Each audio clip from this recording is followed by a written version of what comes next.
we've got some really lovely examples of how proactive outreach and community development is being approached across London within social prescribing, and some really nice people, some really nice, some bigger picture thinkers that can speak to this subject as well. So just for the purpose of the recording, I'll introduce myself again. I'm the Regional Learning Coordinator for Social Prescribing across London, which basically means I convene a network of link workers across London. I sit within Healthy London Partnership, and we look a lot at the some of the challenges to social prescribing and opportunities equally, and try to think about how we can introduce pan-London initiatives and activities that will tackle some of those challenges and really capitalise on some of those opportunities. Social prescribing is nothing without the community activities that social prescribers connect people to. And it's really, it is, I hear this all the time in peer supports, that there is a real, organisations that are working out in the community are, the capacity is at breaking point. There aren't any more spaces on the services that they're delivering. Small organisations perhaps haven't survived COVID, and I think thinking about how, if we think about social prescribers as a link to the community, a bridge between primary care and statutory and voluntary sector activities, what might social prescribers do in order to build trust with those communities, in order that the groups that would benefit the most from social prescribing can access social prescribing, but also how social prescribers can be involved in helping develop some of those activities, and really raise awareness about some of the unmet need, the really valuable activities that are happening. And in an ideal world, be working with commissioners to make sure that the right things are being invested in. Really lovely to see some faces from across the network today. It looks like we've got lots of link workers. We've got people, I can see Susan from the GLA. Hi, Susan. We've got somebody from a time bank in South East London. We've got some children, young people's link workers. So really lovely to see you all. It'd be great if you could pop in, for those of you that know how to, if you could change your name in Zoom, if you hover over the 3 dots next to your name and just put which bit of London you're from. I think it's really nice in these meetings for each other to see where people are dialing in from, so that you can connect with each other outside of these meetings if there's people talking that you like the sound of and want to have a further chat with. Very happy to connect you with each other if that's something that we can facilitate outside of the meeting also. It would be great if you could pop in the chat as well what you're hoping to get out of today, why you've joined, why have you joined this session, and what are you hoping to get out of the session. We were talking about, because the take up was quite low to this session, but we feel that it's such an intrinsic aspect of being a link worker, is thinking about the health of the community, activities that are being delivered.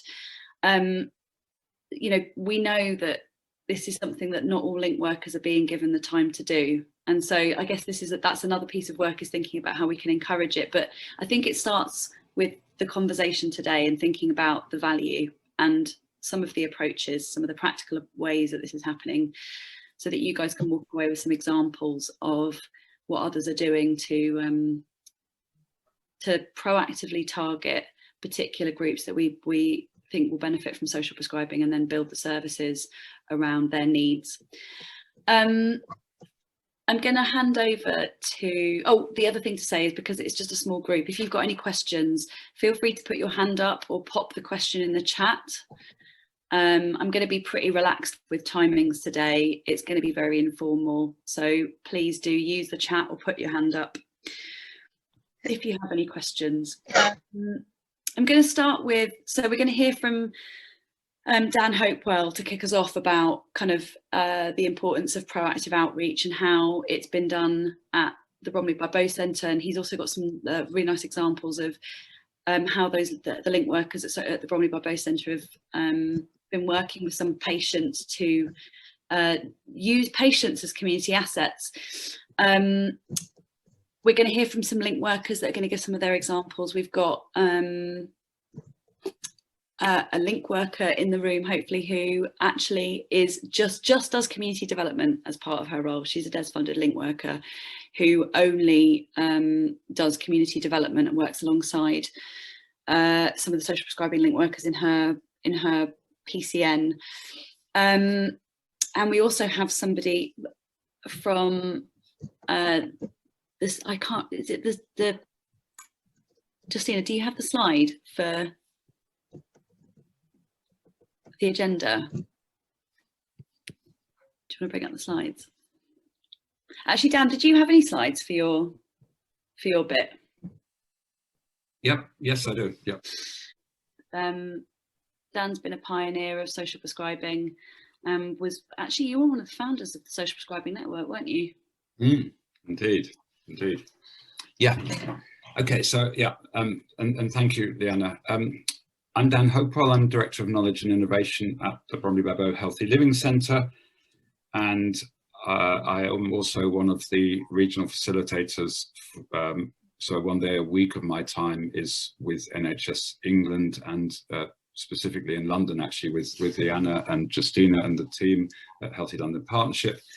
Done a lot of work across London. Also, there are colleagues from the GLA here today, and done a lot of work with them as well. So principally supporting social prescribing development in London, but we have a whole programme at Bromley by Bow that supports that across the UK and internationally as well, actually, and so on. But today we're going to be talking about social prescribing, really, and trying to situate it as part of a kind of a family of community development initiatives. And I guess when one goes back, into the kind of earlier stages of social prescribing development, and at Bromley by Bow, we were, I think, the first healthy living centre in the UK. We were opened as a healthy living centre about 23 years ago, a general practice and a community centre combined, with a series of staff delivering non-clinical services, welfare advice, legal advice, money management, adult learning, lots of activities, employability programs, healthy lifestyles, and some social care provision as well, all situated in a beautiful 3-acre park that we manage. We got the council to give us that 3-acre park on a 30-year lease. So we set about building a beautiful community centre and a beautiful health centre, but the critical thing was how they were going to work together. And that was very much the beginnings of social prescribing about 23 years ago. Literally at the time, actually, with GPs, it's hard to believe now, getting out of their consulting rooms with their patients and walking them across the building and introducing them to, the ESOL team or the gardening team or the healthy lifestyles team or the welfare benefits team, and introducing patients. This was long before referral forms, and indeed long before social prescribing link workers. But the whole premise of Bromley by Bow was that GPs, nurses, healthcare assistants would have more holistic consultations with their patients, understand the social issues going on for them, and support them to access services, at least initially, within Bromley by Bow itself. And we have a very, very wide range of services. It then, of course, matured, and not just at Bromley by Bow, but across the country, with lots of other social prescribing schemes growing up, some really well-known ones nationally now in Rotherham, in Devon, in Newcastle, and so on.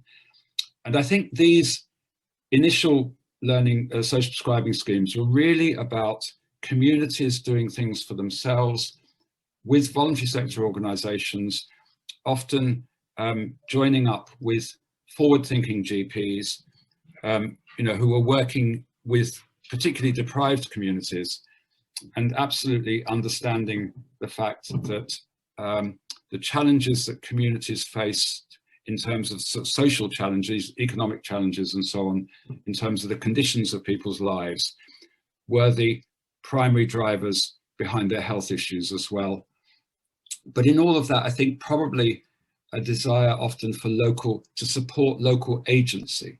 the understanding that communities need to do things for themselves. It's what builds their self-belief, it's what builds their confidence, both as individuals and as communities. And ultimately, communities that have high degrees of capability and confidence and feelings of resourcefulness, that they have the inner resources within themselves, are communities that have higher levels of resilience. And that goes to build health and well-being, both at an individual level and at a community level. And that was, I think, very much the understanding behind the beginnings of social prescribing. And I think right now where we are, the NHS has fantastically funded social prescribing nationally. It's committed to funding 4,500 link workers across the 1,200 primary care networks in England. In London, we have about 200 primary care networks, and we have, I think the figure is about 500 or 600 link workers in London now across those 200 primary care networks. I guess one of the challenges of the way social prescribing is funded at the moment is it sits, in some cases, quite much within general practices, and kind of primary social prescribing link workers are seen as a member of the primary care workforce, which on one level is absolutely fantastic, because I've just come off a teaching session with some link workers actually around the country, and they were saying if primary care doesn't understand social prescribing, then we can't really get it to work, and that's absolutely critically important and true. But of course, we need to also hold on to the idea of social prescribing as a community development intervention. And really interesting, the next slide comes from Public Health England. And this is a slide that they developed over a period of time. And it looks at what they call a family of community-centered approaches, with examples across the UK. And if you can spot it there, social prescribing is on the third one down on the right-hand side. And they've put it under this category of access to community resources, i.e. that social prescribing link workers help residents to, through referral, of course, and to support with those residents, to access resources within their community. I think arguably you could probably cite social prescribing in any one of those four principal branches of that tree, i.e. that social prescribing link workers are really critical in building collaborative relationships and partnerships within communities. They can be fantastically good at stimulating people to volunteer within communities, the creation of peer support roles, and some social prescribing schemes do a lot of work around supporting volunteering, supporting peer roles. Quite a lot of them use volunteers themselves to support people to access the groups and so on, and befriending and that sort of thing. And ultimately, social prescribing link workers and social prescribing sits on the far left-hand side as part of the interventions around strengthening communities and creating stronger, more connected, more resilient communities. So although Public Health England have located it in one particular branch of this tree, I think it's fair to say that social prescribing would sit right the way across this diagram. But what it does do is locate social prescribing as a community-centered approach to health and well-being. And I think that's really, really important that we hold that in mind as we go about our work as social prescribing link workers, but also how we talk about social prescribing. So this is our primary care network area, this Bromley by Bow, actually in the top right there. And Bromley by Bow, as I say, is a community hub, medical practice. In fact, our GPs now have four primary care practices, 40,000 patients. And the small team that I head up at Bromley by Bow, which does research and evaluation and supports ongoing innovation and knowledge share. But that map there is actually the primary care network area that Bromley by Bow is situated within. But this isn't also, so I'm just starting to frame this conversation with looking at some of the theory behind it. And this is a slightly provocative slide, deliberately so, We're all familiar, of course, with these terms, primary, secondary and tertiary care. We're kind of trying to upend it with this diagram here, which is to say that if we do understand that 70–80% of health outcomes are generated within communities, then maybe we need to think of our terminology quite differently. And the emphasis needs to be on what people can do for themselves, the primary care, their own choices, their own behaviours, then the support that individuals can garner from the care provided by family and friends, and then up to the next level, which is really what we're going to be talking about today a lot, which is around the care and support that's accessed with communities. And lastly, but of course by no means least, if you like, at the top of this, if everything else fails, then there's the NHS there, which is an insurance policy effectively. The magenta portion of that pyramid are community programs, if you like, and that taper out as you go up, but form the basis of everything. And the green segment there is, if you like, sort of clinical and public health support that tapers and grows as you go upwards, and the clinical needs become greater, if you like. But I think, again, this is really important in terms of how we frame our thinking. The next question is, of course, where do we invest in? And Leanna's just mentioned this idea of investing in communities and building stronger communities. And how do we start to think about changing some of those decisions about where we invest our time and our effort, and indeed our funding? If we understand that, Michael Marmot would tell us that those first 3 rungs are where 80% of health outcomes are generated. So we need to start to make some decisions based on that, really understanding. So we're going to talk a little bit about some of the work that we've done at Bromley by Bow, and I'm sure you will all be able to talk about these sorts of things for yourselves as well. We have a fantastic outreach team at Bromley by Bow called Communities Driving Change. Actually, interestingly, the funding for Communities Driving Change has now come to an end, and I'm going to tell you a really interesting story about this. Communities Driving Change actually grew out of a methodology developed by the Well London team at University of East London, and they had a whole series of programmes across London called Well London that were all about working in fairly small housing areas around activating communities, using community development workers to do that sort of thing. And Ruji, who's there with the blue top in the front row, talked about being assigned to working on a housing area. There was a new build area. It didn't actually have any community centre on that housing estate. And her way of getting to know that community actually was sitting on garden walls with a thermos flask of coffee and stopping people and having chats with them initially. She had to build her relationships with that community. She spent 3 years in the end working with that community. And last summer, they ran the most amazing community fair over a number of days with hundreds, I think it was 450 people attending that, all organised by that community.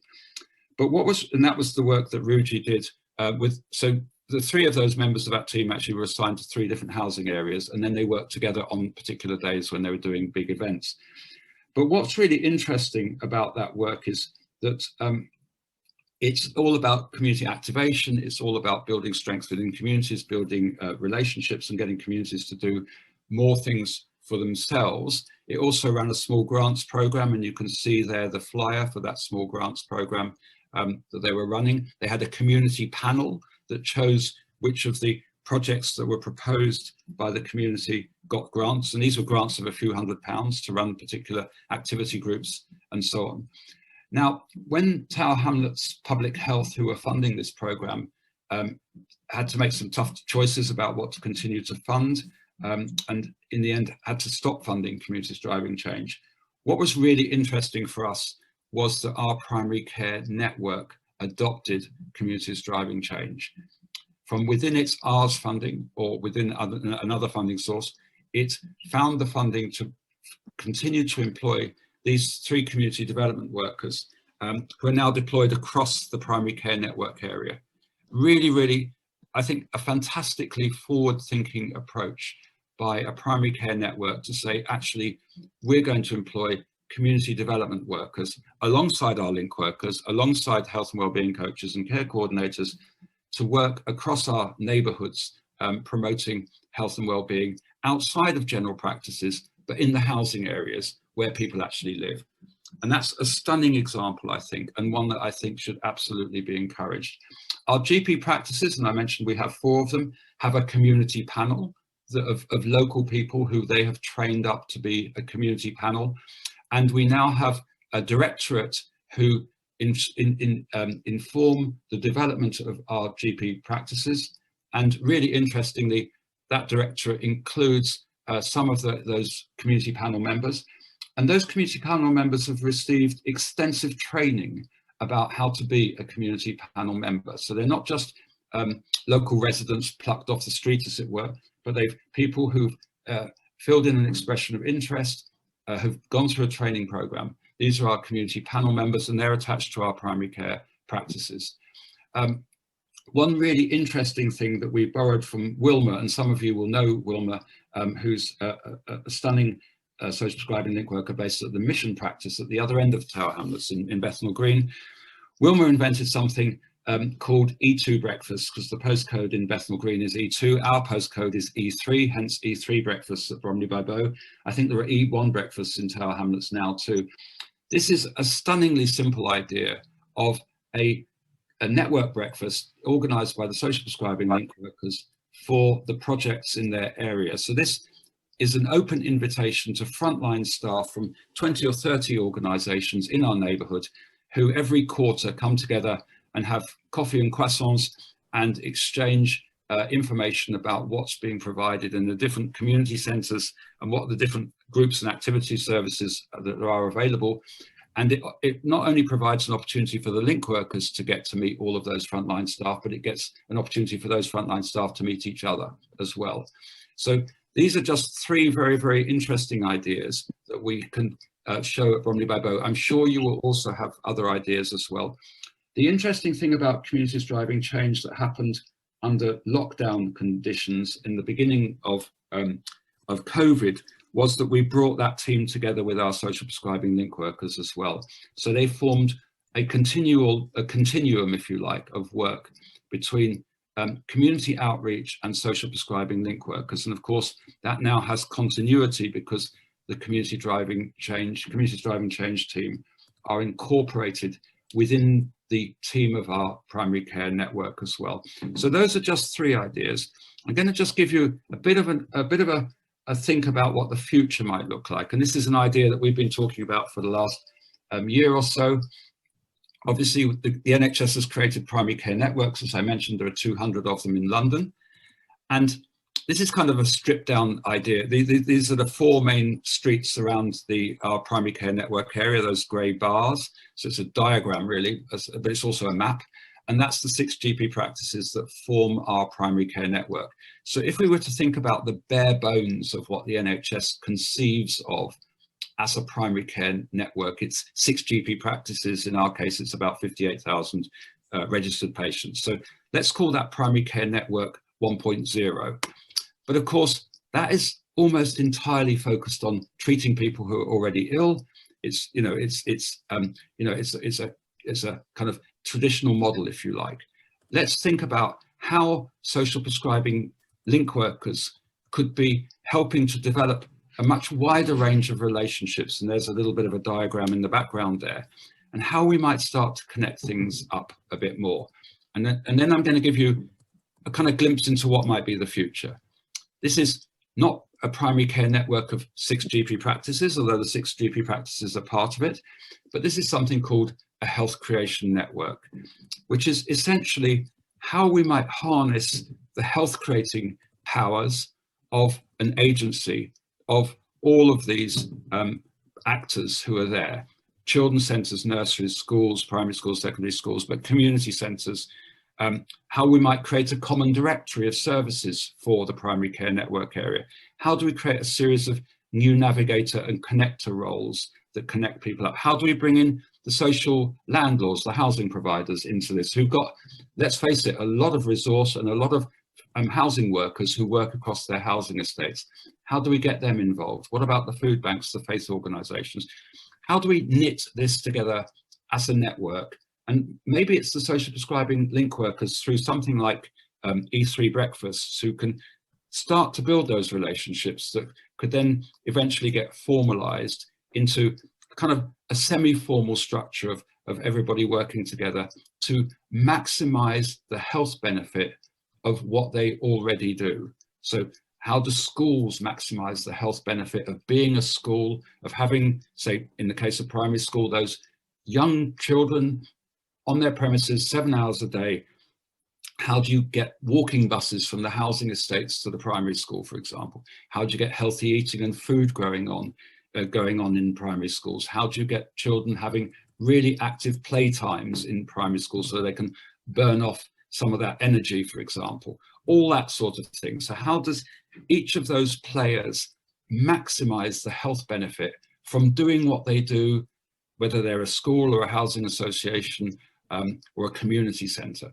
Health maximization, if you like, and how is that informed and connected by the social prescribing link workers, and also general practice, of course, where some of the really key knowledge will reside in terms of healthy living and healthy lifestyles as well. So that's what we're calling Primary Care Networks 2.0, which builds on the wonderful first step of the NHS to create primary care networks and says, how can we go one step beyond into the world of health creation that really fully acknowledges that health is created in communities and not within small consulting rooms in 10-minute consultations. So that's kind of some forward thinking that we're starting to develop at Bromley by Bow.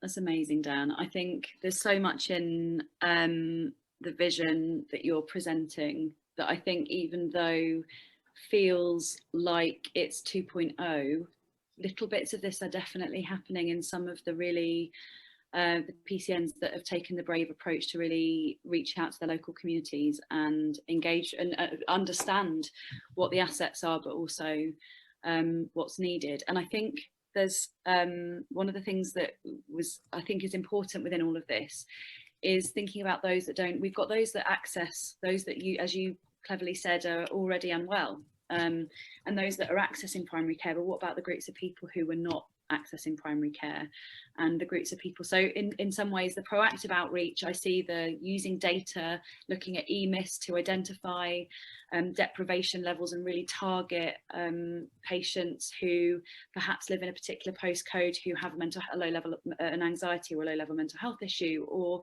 perhaps people that live in a particular postcode who have a particular have got a high number of GP appointments, and making proactive phone calls to those individuals to understand a bit more about kind of their needs and whether or not they might benefit from engaging with social prescribing. That's targeting those. The proactive outreach using the primary care data is targeting those that engage with primary care already. The community development piece is about building that bridge and the links to bits of the community that are not engaged with social prescribing, not engaged with primary care, and social prescribing is the vehicle to start that, open those discussions and start that connection. And of course, there's lots of organisations that are driving towards the same thing, but perhaps don't have a facility to connect. I'm going to bring you in probably in a bit when we're talking about when we come back to the data, because I imagine that we'll revisit that. I know there's been some good examples at Bromley by Bow for kind of using that patient data to target particular groups to offer social prescribing to. We have Gay in the room, I believe, who is a link worker in Southwark and is actually also a trustee of the of NASP. But yeah, so I'm talking about the work that we've done in Southwark, predominantly South Southwark, which is Camberwell, Peckham, Dulwich and Nunhead. And something I'm really passionate about is kind of reaching the community. So something we at the very beginning. Can you go to the next slide, please?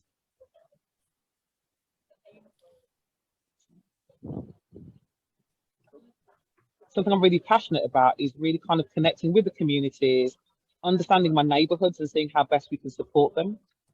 Something we did from the very early beginning. Again, we started in lockdown, was a lot of the COVID hesitancy, and did proactive pop-ups in the local areas of Peckham, understanding more about the hesitancy. But what it allowed us to do was also understand other reasons why people don't engage in healthcare, how we can actually support them, managing their needs. Instead of them always coming to us, it was about what can we do to support them. So it was really kind of understanding their needs and kind of saying, okay, who do you engage with more? Who are the people that you interact with? And for a lot of that community, the faith community was very, very strong. So we've spoken to churches and said, right, how can we work with you guys? You know, what's your kind of communities like? What's the kind of work that you do? So how can we support you to kind of bring social prescribing to you rather than bringing it, kind of expecting everyone to come to us? So that's an aspect that we did. We also worked with an organisation called SPLW, which is Southwark's Cultural Health Equalities team. And that's really about culture and health, recognising together the inequalities and how we can work as a collective to really reach the communities. And again, in Southwark and in Lambeth, we have a high Latin American community. So this is something that we focused on during that time. And we actually managed to support with 12 organisations in the Latin American communities. And we actually did what we call a digital map. So all the organisations that supported the Latin American communities are done on a digital map with one of our local galleries. So anyone could press on the icon and it could actually explain to them what the organisation did and how easy to access. So again, it was engaging with the Latin American population, identifying what's their limitations and their barriers, and we worked as a collective to say, okay, this is how we can support. This also helped one of my GP practices where 50% of the patients are of the Latin American community. So again, this is vital for them. So this is now the GPs having access to organisations and teams where they can also be supported. So that's another way that we did it. Another thing in terms of talking about, we're talking about the population information, we use that information to identify, okay, what else can we do? So we've also looked at areas of deprivation and how we can kind of bring the ideas to them. So another key aspect that we're looking at is supporting the BAME community. And we've looked at how can we support. So again, within SPLW, there was organisations there who said, Gay, can you guys help us? So what we started to do is have conversations. One of the key conversations is about some of the real key health issues. How can we talk to the communities in a way that they understand? So we've worked with one of their teams and they've been having mentor. So it's on a Saturday, they literally it's men of Black and Asian backgrounds, young men, and basically having the conversation, hi, how are you doing? And it's just really having conversations around food. So they've brought in a chef who is now working with them and they're having 3 conversations. And the idea is out of that information, we can then glean what else can we do? What else can we help you as a community? What is it that's important to you? This also means we can use the health team to inform. So we can very particular health issues, such as understanding cancer, prostate cancer, bowel cancer. And we're saying we can help you. We can bring our practitioners to support you. So it's really just about being aware of the communities that you support. It's sometimes quite good to walk around your local community, see who's there, look at some of the statistics, the public health information, find out more about the communities. It's identifying the organisations that are already doing it. So to be fair, let's not reinvent the wheel. If there's already a team that's doing it, how can you work together? What are the ideas that you've already realised? Actually, maybe if we put our ideas together, we can actually make a bigger impact. It's recognising those organisations. If you don't know who they are, get to know them. I'm confident, so I'll go and say, hi, how are you doing? Let's work together. And that's how we're starting to find the community development is working. We were also approached by one of our local housing associations, by the community resilience officer, who said, I love the idea of social prescribing. Can you work with us to actually do more community development? So now we're going into 2 of our largest housing estates and now doing drop-in sessions from there. And the housing team have actually already got social prescriptions for digital, employment and mental health. So we're now actually able to work with the housing team and identifying the needs within their local areas. And it's a drop-in, so we're saying anyone in the local area can also reach out to us. So as I said on the last one there, it's about reach out and connect. It's about sharing the knowledge, but it's also how we can work together.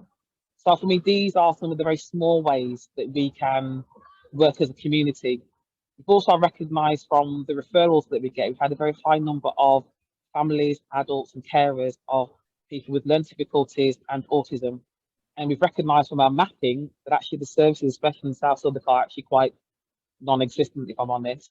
So what we've been able to do is actually reach out to our secondary care staff members in the hospital, working with the CCG, saying, okay, actually what we want to do is run a drop-in session for anyone experiencing it, either carers of, and we're saying, if we did this, would you come in and support? And they turned around and said, this is fantastic, they're more than happy. So again, this is now us identifying a community of people that need help and support.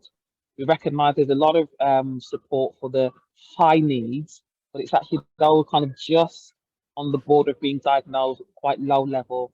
And again, the team is saying we're more than happy to come and help you to run these services. So these are just some ways that we've done in Southwark in terms of reaching out to the communities.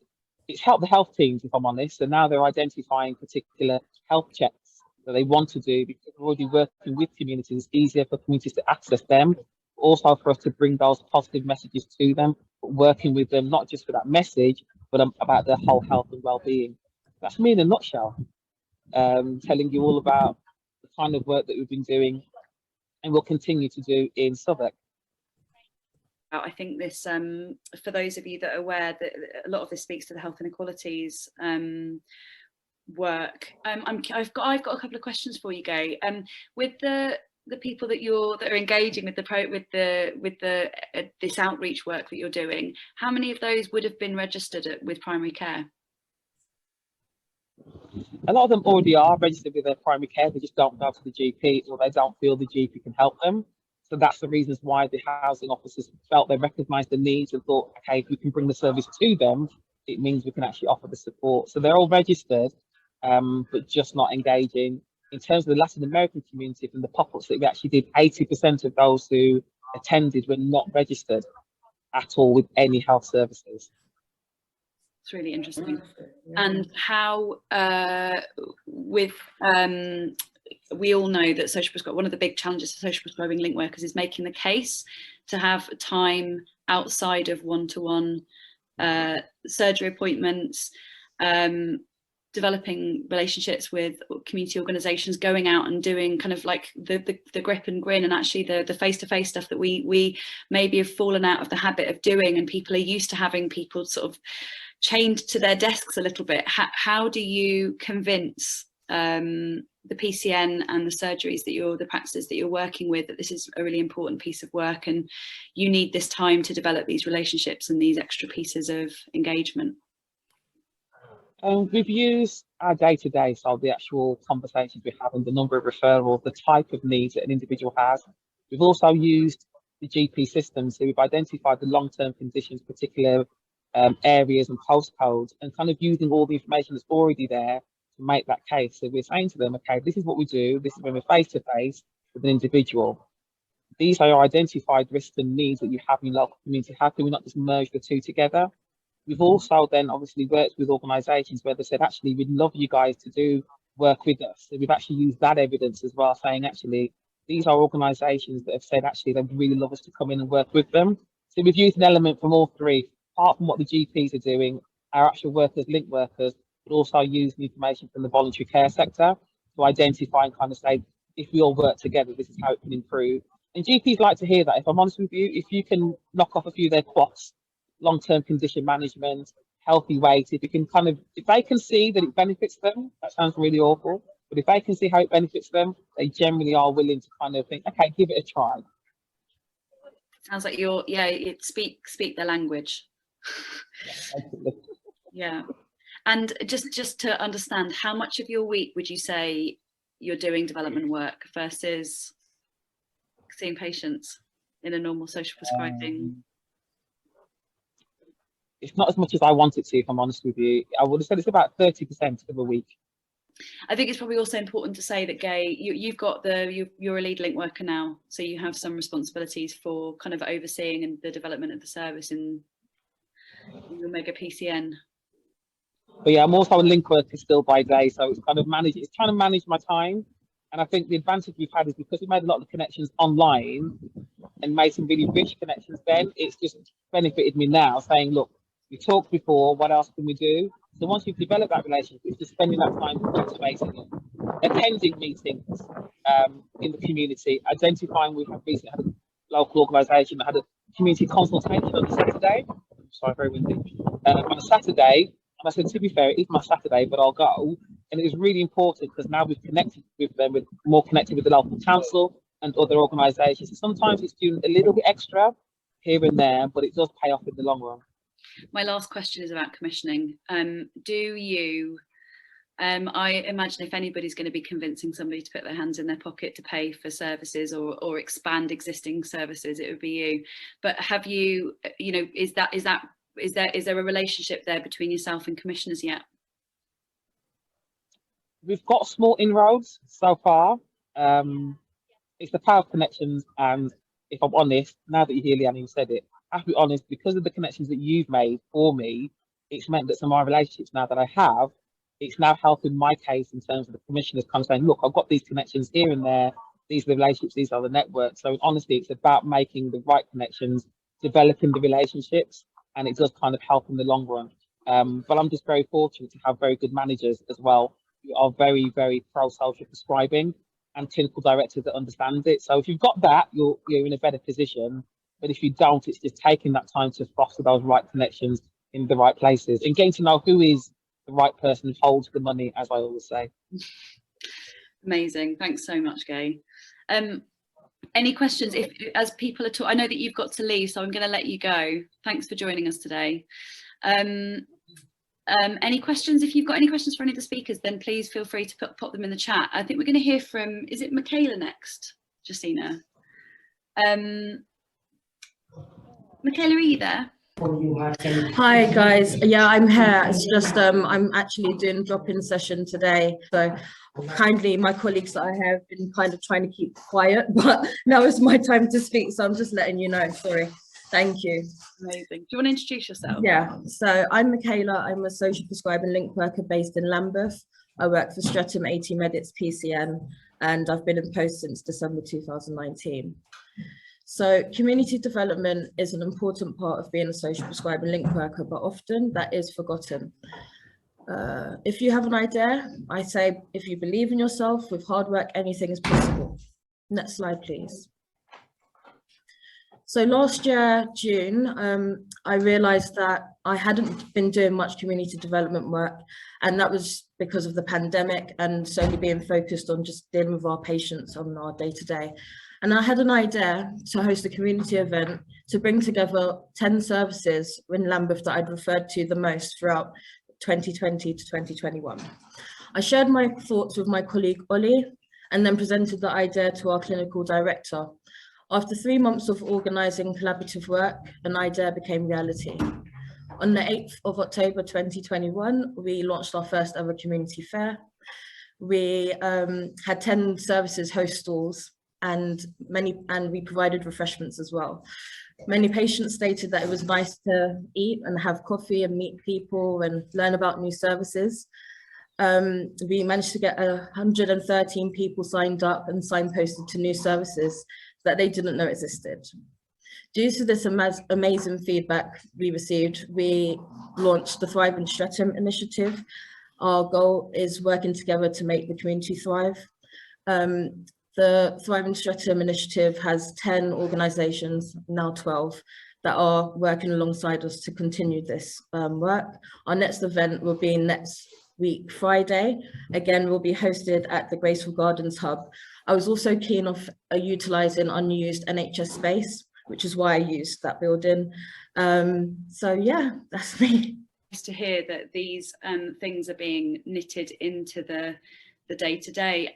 Just from chatting with other members or some of the people that used to work with the Age UK Lambeth, it sounded like there were some really good examples of unmet need, and actually taking the examples of unmet need and feeding that back to local commissioners and people within Age UK who were developing new services. Is that something that you're doing much of now? Yes. Yeah. Do you want to talk us through how that works?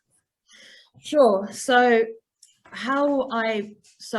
what I do to see the need in a local area is the referrals that I get from the patient, from the PCN, and then I try and monitor the which area has the highest referrals at which time, and then I try and develop a pilot that we can bring to a next event. I also let the clinical directors know this is the amount of referrals we've had for this specific need, i.e. mental health or housing disrepairs. And then so at the next drop-in event or community event, I try and get a team to host a stall that can provide information to these patients that were referred in for this need. So not only will I help with my normal social prescribing things, i.e. discussing what's available to the patient, I'll connect them to other groups at the events. So, yeah. It's amazing. And I think you mentioned that you keep a record. Do you do that via EMIS or in a spreadsheet, or how does that work? So we use Elemental software for when we manage our caseloads, and any community development stuff that we do, I will log it in Elemental. That way, when we do reports for the PCN, they're able to see what part of community development I've done. So yeah. Yeah, it's amazing. And I think this is, you know, as we're sort of social prescribing 3.0, I think it's going to be really crucial to be collecting this sort of data and using it to make sure that to make sure that the services that we're referring our patients onto are meaningful, are appropriate for them, and have capacity, because we know that that's a big challenge at the moment. That was amazing. Thank you. Thank you. Cheers. One of the things, we don't have anybody speaking today to the community chest idea, but I guess it's a good opportunity for me to give a quick update. One of the things that we've been looking at a London level is what happens when you attach a community chest, a pot of money, to a social prescribing programme, and it feels really relevant to this, or to all of this work. And we know that there are some examples of where this is working outside of London. More recently, the CCG in Wandsworth put some money into a pot that they've been that they've attached to the social prescribing service, and in order to make that work, the health creation network relationships that Dan was talking about earlier are needed. We need to get the we need data from public health about kind of what the specific needs are locally. We need to bring in the voluntary sector leaders. We need people that are taking up social prescribing services to say some of the stuff that they want and need from the activities that they're not necessarily getting. So yeah, watch this space, because we're hoping to come back with some really nice examples of what it looks like when health invests in a fund that perhaps is topped up by local authority money and is used to support the capacity of those organisations that are delivering really important services for that social prescribers are referring on to. I'm sure we all have an idea of what those services are, and in some cases it might be that there's a massive gaping hole in services and there's an idea that needs to be piloted, and this money can really sort of test out some of those approaches to tackling some of the gaps in provision and gaps in service. Just looking at who else we have to talk. Is Aaron up next, Justina? Aaron, I'm going to let you introduce yourself because I'm not going to do a very good job of it. Sorry. Hi everyone, my name is Aaron Nadrasa. I'm a pharmacist based in London. I live in Kingsbury, which is near Wembley. And a bit of background about myself. I've been involved with social prescribing since 2016, where I had the honor and blessing to do an interview with Dan for my book, which was basically the first book on pharmacy social prescribing. Then I went on to create the online course for community pharmacy social prescribing in partnership with Dr. Maria-Anne Essam, which currently has over 895 students from 79 countries. And as part of the Social Prescribing Pharmacy Association banner, I've been doing talk across different UK universities and School of Pharmacy. So I've given 6 talks so far to 6 different universities, and I'm in talk with 2 more to actually give a talk on pharmacy social prescribing.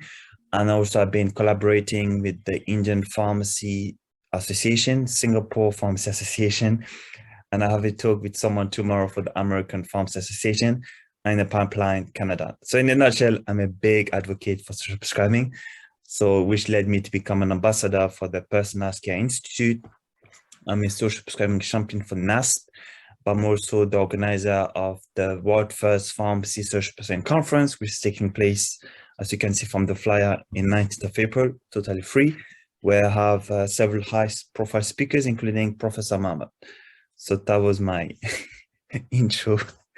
So in terms of what could community pharmacies contribute toward the social prescribing community movement is, first of all, if you think about it, community pharmacies do not require any kind of appointment needed to speak to a highly trained healthcare professional. So in that sense, a member of the public can just walk into a pharmacy and ask to speak to the pharmacist that could provide medicine advice, healthy living advice. But at the moment in UK, there's about 14,000 community pharmacies where every single one of them are HLP accredited, which stands for Healthy Living Pharmacy, which has an ethos in mind of healthy living, which is about weight management, smoking cessation, exercise, and social prescribing is a natural extension of that. So some of the way that us pharmacists can contribute, in which link worker can work in partnership with the local community pharmacy, is to, for instance, have some kind of flyers, posters displayed at the community pharmacy, because I used to work full-time in community pharmacy, but now I work in a different sector. And then if there has any patient that wants to learn more about it, the pharmacist could potentially refer that person to a link worker. But interestingly, when I had a conversation with Justina last year, she mentioned the fact that link worker normally should receive up to 250 referral per year. But at the moment, the numbers stand to up to 900. So one of the key concepts shared with Dr. Essam when we launched the course together, and also yesterday when we did the symposium at the University of Sussex, was to have the in-house link worker being one of the community pharmacy members. So it could be either the pharmacist themselves, a pharmacy technician, a dispenser, a counter assistant. So basically have a dedicated member of staff specifically geared towards social prescribing consultation. Because if you think of the workflow, that could be a matter of me having a conversation with the patient.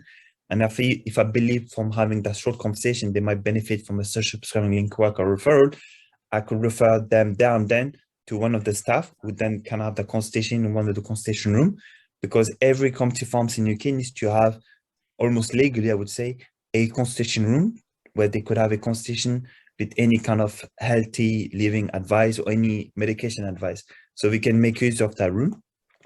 So in terms of the SP algorithm, so what I mean by that is, as you can imagine, the whole NHS workforce is stretched with different services, and the pandemic has exacerbated that. And just to give you a snapshot on what could be the task carried out by a pharmacist in community, will be, for instance, checking medication, handling phone inquiry, delivering over-the-counter advice, upskilling pharmacy team members. And also we have a service called New Medicine Service, flu vaccination, COVID-19 vaccination. So in a nutshell, we have a lot in our plate.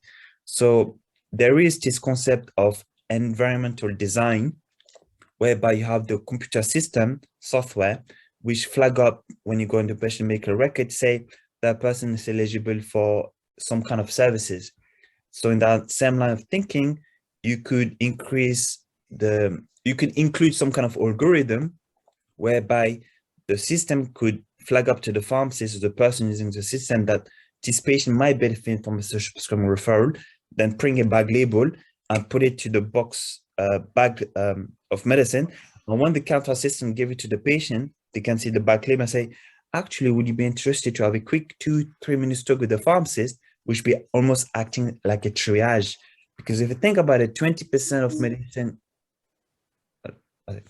if you think about it, 20% of GP visit tend to be for non-medical reason from a study done in 2015. So instead of waiting for the patient condition to deteriorate to the point they have to speak to a GP for non-medical condition, they could have the conversation before it escalates to the next level where they do end up in A&E. So that's my core message I've been delivering for the past 5 years, I guess. And just to briefly talk about the space and metaverse social prescribing impact opportunities, I would say. As you can see from the flyer, is quite futuristic. As well as being a pharmacist, I'm a dancer. That's how I came across social prescribing, because I'm a dance for Parkinson practitioner. And in a nutshell, I'm also a futurist, whereby there is huge opportunity happening right now. So if I was to briefly talk about the space concept. So one of the speakers, actually, her name is Professor Tayo Samano, is a doctor specializing in space medicine and has worked closely with NASA. And she's been doing that for the past 30 years. And with the advent of space tourism, with Blue Origin, Virgin Galactic, SpaceX, there is the emergence of space medicine. Therefore, in the near future, there'll be the role of a space pharmacist. And if you think about it, there was an event organized, I believe, 2 months ago with 2 NASA astronauts and stakeholders from the space industry. And they were talking about the resilience strategy that they used, because that NASA astronaut was in space for 197 days. And once she discussed her resilience span, it was almost full-on social prescribing for me. She talked about mindfulness, connection to the earth, healthy eating, exercise in space.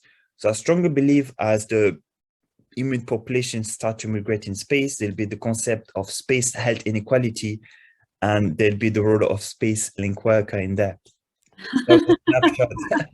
That was a snapshot of space. Wow, you've really taken Dan's sort of Uber vision and yeah, made it intergalactic.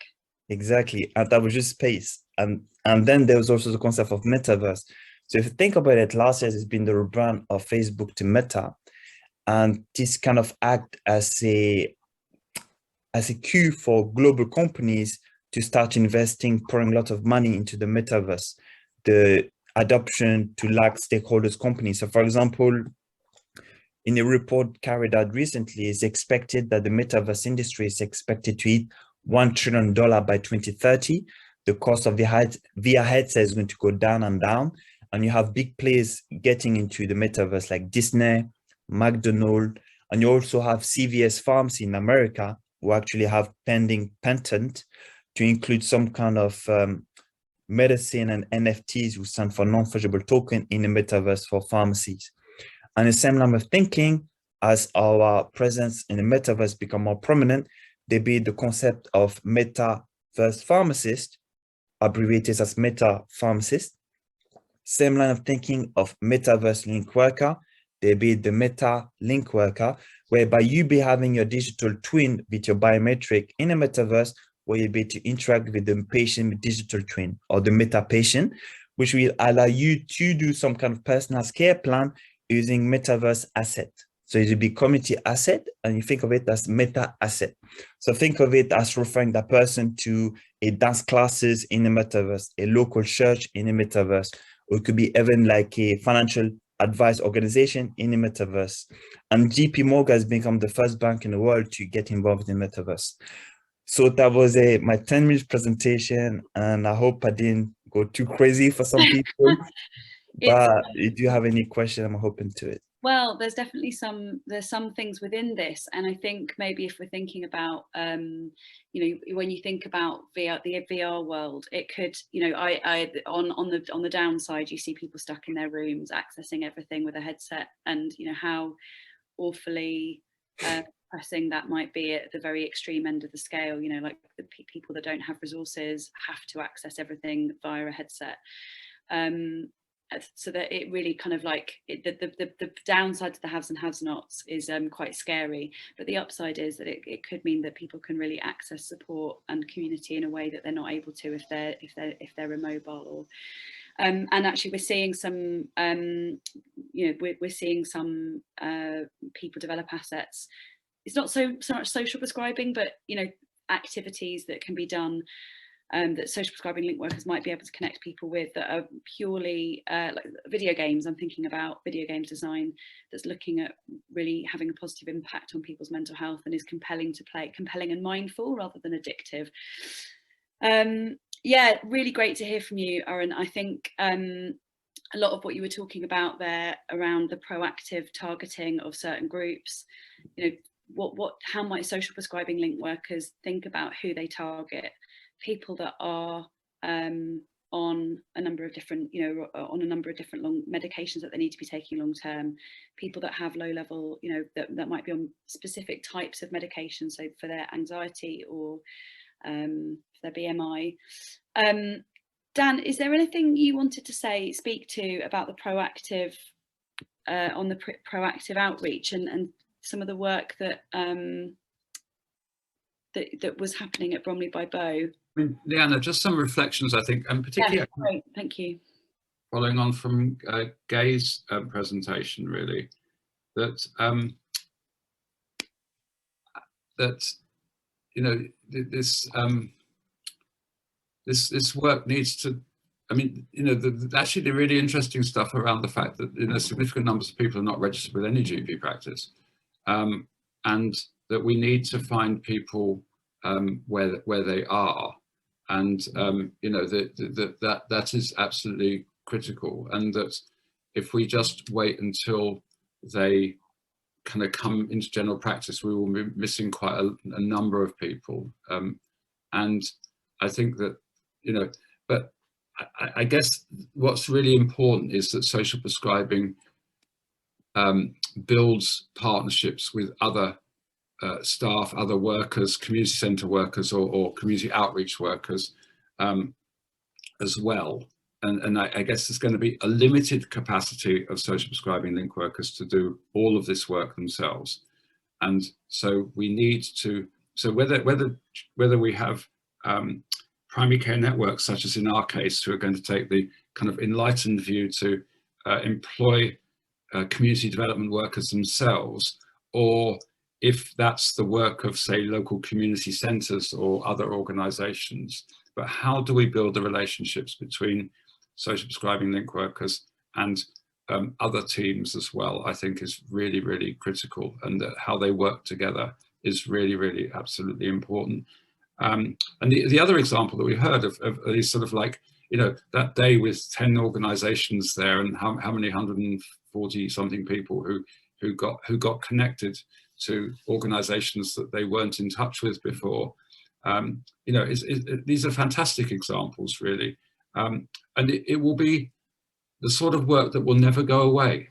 That's the other thing that we need to think. You know, it needs to become part of business as usual. And I think that's also really, really important as well.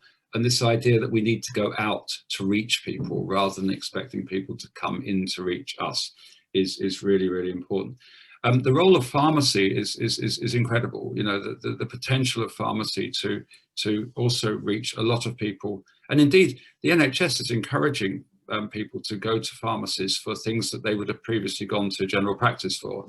The NHS sees pharmacies as a way of, if you like, kind of dispersing demand across a much greater number of sectors, really, and that much demand that has historically gone into general practice could be met within pharmacy.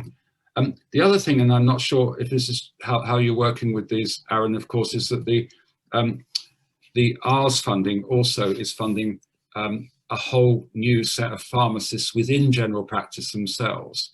And actually, I think that's a potential area for training and development.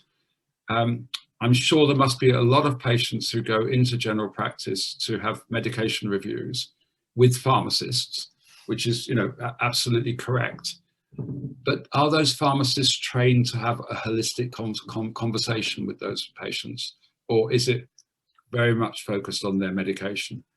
And, you know, I guess there is a danger that if a lot of patients are going into general practices with an appointment to see the pharmacist, and they're not going to see a doctor or a nurse or necessarily anybody else, that opportunity might be missed to have, again, that more holistic conversation with the patient at that moment. And of course, these are patients with long-term health conditions primarily, who, as we know statistically, will also have social challenges as well, because the correlation between long-term health conditions and social challenges absolutely goes hand in hand. So it'd be really interesting to think about training for those pharmacists within general practice, I think, as well.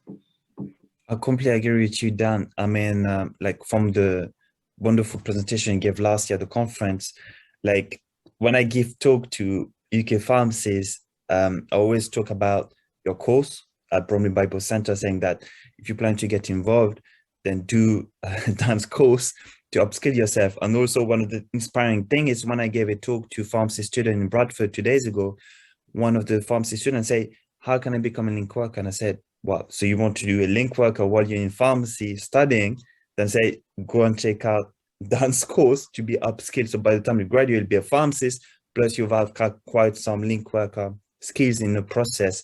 And I 100% agree with you. I mean, there's a shift in the pharmacy sector whereby the current set of students enrolling this year, by the time they graduate, where the 4 years of education plus 1 year of training is combined, and they have the ability to prescribe.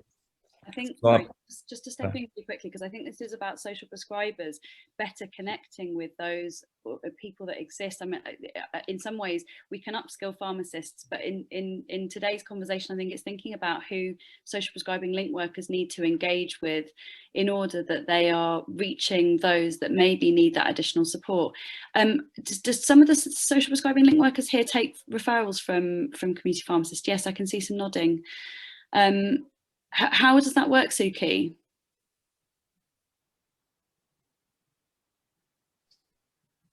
We have quite a good relationship with the pharmacists. They actually come through to us if there's something wrong, you know, rather than go through to the, especially if they know that we know the patient because we ring them.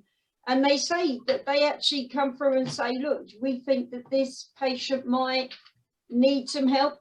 Whether it's they're not looking after themselves, or their memory might have gone, or they're not picking up they haven't picked up the medication, or they've tried to deliver it and no one's answered. So really it's a community thing rather than a referral. You know, it's just concern. And then we obviously take it from there, and if an issue is there, then we pick it up. But they need to know that you're there. And I think that's the first step, is having the time to reach out to those kind of important, crucial stakeholders locally. Yeah. And I think it is one of the things that, you know, as we move towards social prescribing as it was kind of originally intended, the plan was not for link workers to only take referrals from GPs and primary care. It was to take referrals from the police and from schools and from other key players in the local setting, maybe even self-referrals, you know, or referrals from community leaders. Yeah, that's a big thing now. People have learned to self-refer. They call and just ask to be referred to the social prescriber. They know who we are now. Word's getting out. That's testament to the work that you're doing. I've just realised, Joyce, are you here? Are you logged in as a Minna? I just spotted you. So in Lewisham, one of the PCNs of, and I think somebody else referenced this earlier, are using their ARS funding to, and they have employed a social prescribing community development worker who spends their time focusing on developing relationships with the community, and this came out as a result of a community engagement piece. And that is Joyce. She's changed her name. I saw Amina earlier. I thought that I'm sure I've met her. Yeah, because I came out, it blanked out. So when I went back again, I didn't realise that the name was changed again. Yeah. It'd be great to hear from you a little bit about your role and what you're doing in social prescribers. So I came about because there was a low uptake for COVID vaccinations. So out of that, they did COVID conversations, and they also consulted on health inequalities. So out of the community, I think there was about 100, over 100 people, 150 they spoke to, and they said they weren't happy with the GP access. They weren't happy with when they come to the GP speaking to the receptionist, either they were gatekeeper languages. They wanted services to come back out to the community. They weren't happy that when people came and talked to them, they never came and fed back the results. So sometimes there was a mistrust, and they wanted a link worker. So that was not last year, the year before. And then I came into post in August. So my background is generic community development. I've got over 30 years and I actually live in the area. I'm a previous counsellor and community development worker. So I know the organisations, unless there's any newish ones that have come up, they know me through Sure Start and doing all the other community development work. So that also is a key because I've already got that trust in the community. So one of the things when I came in, they said, oh yeah, we're always getting people from Goldsmiths University. The younger people were coming to the doctors, and really some of the issues they came for, they really didn't need to come from. They, you know, also they were saying that the first port of call is supposed to be pharmacists. I said, well, if people don't know, then obviously, if they don't know in the community, they're going to come to the doctors, aren't they? People will come in here for their eyesight. So the first thing we did was reinvent Choose Well. So we had a forum first of all, and had a first forum, and loads of organisations came, and we asked them the priorities and said mental health, you know, housing, environment. There was mental health, environment, urban living, and then we kind of did some working groups, but it included the community. And what we did was include them straight across the board. How is this? So to Choose Well, we had the working group. We asked them what we should look at. They said, oh, you've got to go back. Can you do a pledge? Can you do this? We went back, we looked at it, we bought it again. We sat with some of them. We put in the things. I said, oh, that writing's not, you know, the language is too much. We went back, got somebody that's professional to do the writing to have a look. We put pictures, so it's all geared for the community so that they can access themselves as well. So we made sure that anybody can access it. And then we brought it back and said, yeah, that's good. So that's going to come out and they're going to help us distribute that. Also, it's like I work in a multi-agency approach. So we have, there's one, Cecilia works in here, she's the social subscriber. So I've been linking up with her. And obviously there's groups that I've met. The newest group, the charity group that works with homeless people and people that come out of prison and domestic violence. So I took Cecilia there to meet them because obviously for me, at some point, she might have to work with them, or she might refer someone that maybe hasn't got any bedding or hasn't got any clothes. They give them clothes, they do this, and they also help with CVs. So I took her there, and while we went there, we actually met a young chap in there. You could tell that he had mental health issues. When we said to him, have you got a doctor's? He goes, I've got a dentist. He goes, no, you need to have a doctor's. So, and he said, oh, I've just, I'm going to the job centre tomorrow. I want to sign up on a course at Goldsmiths. And I was doing some work with Goldsmiths, so I knew they got a summer programme, which he could sign in free and whatever. So I gave him those details. And then I think Josiah was able to help with the other organisation, and now he's got a place. He became homeless. He's got a place. So I think it's really important that we kind of link with all the other groups. It's important that you do outreach work, and it's important that you hear people's live testimonies, because when you get the testimonies, you actually will know what the people need. And you've got people like, what about the housebound people? Because they never get a say, and we've got a lot of those people. Yeah, I think the thing that was really compelling about this example in your PCN was how behind hearing from the community, opening the doors and genuinely inviting all people that lived locally to come and feedback what they wanted from their primary care network, what they wanted from their community centre, what they wanted from the surgeries that they were accessing. the clinicians were really brave in opening the doors and like basically committing to listening and shifting their services accordingly. Natalie, you've put a question in the chat, and actually, I mean, I don't know if we've got quite a few link workers still in the room. Are there any reflections on today or questions that you want to ask of each other, or things that you want to mention? We've got, I think, 10 minutes left. Are you there, Natalie? Did you want to take yourself off mute?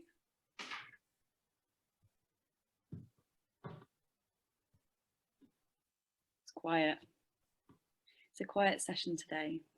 We've also, can I say also, in the Waldron, they've got this room which they wanted the community to use, and you know, community said they wanted also to advocate their own services. So we've actually had the first group in here already, Red Ribbon Living Well, and they're an organisation that support people with HIV, and they've already been in here. They had a couple of weeks ago, they had their first meeting in there. They had 15 people, so they were able to come in here. They came in here from 3 till 6, you know, and all they needed was a base, you know. So they had members come in here, and they were able to talk about their issues, how they felt in the pandemic, and what other supports they need. And when we had that, I also invited the social prescribers and others to come, so they can know, because obviously that might be one of the groups where they refer people. So people do want to be self-sufficient in the community. They just need that space, and that's why you need that. You know, you were talking about the money, the community chest to social prescribing. Some of that can help some of those groups set up some of those community things and help, you know, because sometimes you just need that start. We've got a kitchen in here as well, which they're going to sort out. And what's going to happen, they'll use the kitchen as well, free of charge, make food. It will go back into their group, so they'll also be self-sufficient. And that's the difference about community development. You have to think out of the box. So we generally think all across, oh, can these people read? Is it the right language? That's the difference. And that's why you need community development. Yeah, absolutely. There's a really fun project in Haringey at the moment where a group of people are working with an empty NHS, some rooms that are in a health centre that are being underused, and they are engaging the community on Broadwater Estate, I believe. Yeah. I've actually asked to link up with yourself and Amina, so I'll drop brilliant. But that's exactly what they're doing at the moment. Is they're doing community engagements, trying to understand how they can better use those rooms. I'm conscious that it's very quiet and we don't need to use up the full hour and a half, but wanted to give a last opportunity for anybody that wanted to give any comments or ask any questions of others in the room. Really hope to see you all next month, and enjoy the rest of Social Prescribing Week. Take care.